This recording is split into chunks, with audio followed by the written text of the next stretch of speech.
राष्ट्रीय मानवाधिकार और अपराध कंट्रोल ब्यूरो के द्वारा आज का यह आयोजित अंतर्राष्ट्रीय सम्मेलन और उसके उद्घाटन सत्र में मैं आपके सामने ये निवेदन करना चाहूंगा, जिस जैन धर्म से प्रतिनिधित्व करता हूं मैं, आज से 2600 वर्ष पूर्व भगवान महावीर ने न केवल मानवाधिकारों की चर्चा की, बल्कि उन्होंने जीवाधिकार की, प्राणी मात्र के अधिकार की और अजीवा अधिकारों की भी चर्चा की।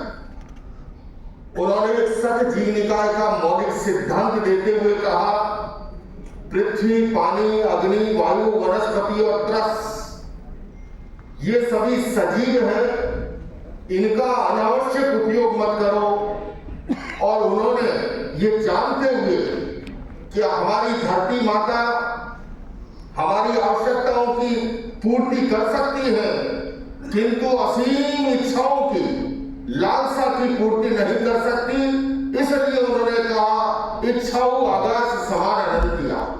बंधुओं और बहनों, जहां हमारी भारतीय संस्कृति के ऐसे महापुरुष आज से सैकड़ों नहीं हजारों वर्ष पूर्व इतना क्रांतिकारी चिंतन लिए हुए, और मैं समझता हूं इस सत जीव निकाय के सिद्धांत का अगर पालन किया जाता तो आज दुनिया की सबसे बड़ी समस्या ग्लोबल वार्मिंग की, जलवायु परिवर्तन की, क्लाइमेट चेंज की जो समस्या है विकराल, वो हमारे सामने नहीं होती। अभी मेरे से पूर्व वक्ता ने बहुत अच्छी अपनी बातें प्रस्तुत की कि किस प्रकार से उत्तर प्रदेश मानव ह्यूमन ट्रैफिकिंग की जो समस्या है।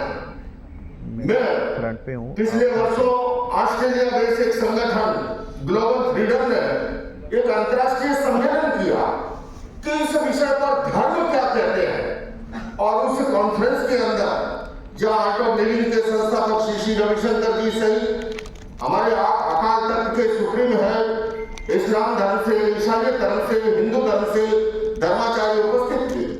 मैंने एक छोटा सा निवेदन किया कि मैं जिस परंपरा से आता हूं, भगवान महावीर ने आपसे आपके ध्यान में भी ये लेना चाहता हूं, 2600 वर्ष पूर्व उन्होंने एक दास कन्या को जो बाजार में बेची गई, उसे न केवल शिक्षित किया बल्कि अपने संग में विकसित भी किया और 36,000 शादियों का प्रमुख बनाया आज से 2600 वर्ष पूर्व।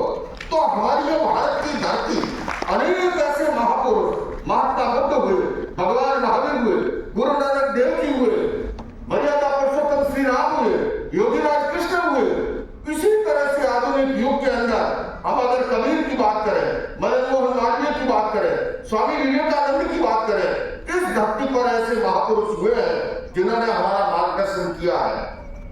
मैं भाई रणधीर जी को इस बात के लिए साधुवाद देना चाहता हूं कि ये समय समय पर, मैं जानता हूं आज के इस आपाधापी के युग में, अति व्यस्तता के युग के अंदर इस प्रकार की कॉन्फ्रेंस करना और उसके अंदर प्रबुद्ध लोगों को एकत्रित कर लेना, ये भी एक बहुत बड़ी चुनौती है। मैं अधिक लंबा समय नहीं लेना चाहूंगा।